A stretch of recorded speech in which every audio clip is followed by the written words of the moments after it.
It has finally begun. Sam Mellinger, the Kansas City Star, reports that the Chiefs and quarterback Patrick Mahomes have commenced negotiations on a second contract. The window opened at the conclusion of the 2019 regular season.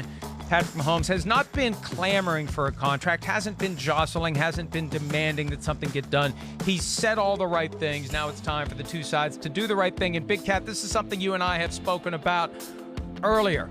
The idea that what Mahomes needs is a percentage of the salary cap. The cap is going to keep going up. It may dip a little bit next year. You have a set salary in there to protect against a reduction, but you want to share in the ongoing growth of the cap so you never get leapfrogged by anyone else. As the market goes up, your pay goes up, the salary cap goes up, and you always are leaving a set percentage of the pie behind. If you get 17%, there's always 83 cents on the dollar for the rest of the team to be put around you. That is the best way to protect Patrick Mahomes against what becomes a bad contract in a few years. That's what they need to do. It's permissible.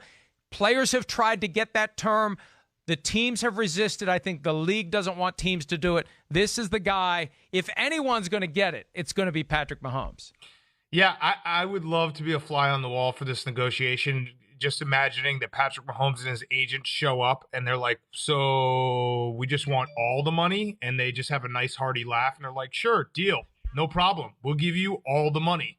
That sounds like a good deal for us, because when was the last time something like this has happened, Mike, where it's a guy who has won a Super Bowl so quickly and has such insane skill level that it's like not even a question. It's not even a question. I mean, I'm thinking back.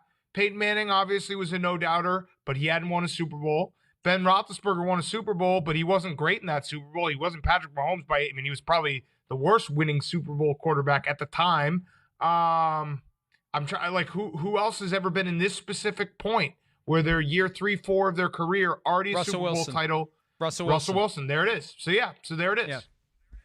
And Russell Wilson stays among the highest paid quarterbacks in the NFL, and he was never an MVP of either a Super Bowl or the NFL regular season. Mahomes, NFL MVP 2018, Super Bowl MVP 2019. And look, here's the thing. He has said he doesn't want to put the Chiefs in a spot where they can't put talent around him. Peyton Manning's position always was, it's my job to get paid as much money as I can. It's your job to manage the salary cap. I don't think Mahomes is going to take that approach. He could, and you could argue that he should. I think the best protection is, say, whatever the salary cap is, I get 18 cents of every dollar, or 19, whatever they negotiate that, and let the dollars figure themselves out based upon what the cap is. Do you think Peyton Manning ever regrets that? Do you ever think he looks back and he's like, hey, we had a couple teams that were pretty close, but a piece away? They still had a good team around him. Yeah, but there were definitely years where they were, their defense wasn't up to par, and having an extra player or two would have made the difference. Look at what Tom Brady did, though. How much can we really point to what the Patriots did to take advantage of the money that Tom Brady didn't insist on? Now here's the key: they had a strong middle class of backups. That's the key, and here's where I'll concede your point. Peyton Manning had plenty of guys around him, but when those guys got hurt, they had to go with young guys who maybe couldn't step up. The Patriots always had those veterans in backup roles who could come in and not miss a beat. That was how they benefited from Tom Brady taking. Hi, I'm Mike Tirico, and thanks for watching. Make sure to hit subscribe for the latest news and highlights from NBC Sports.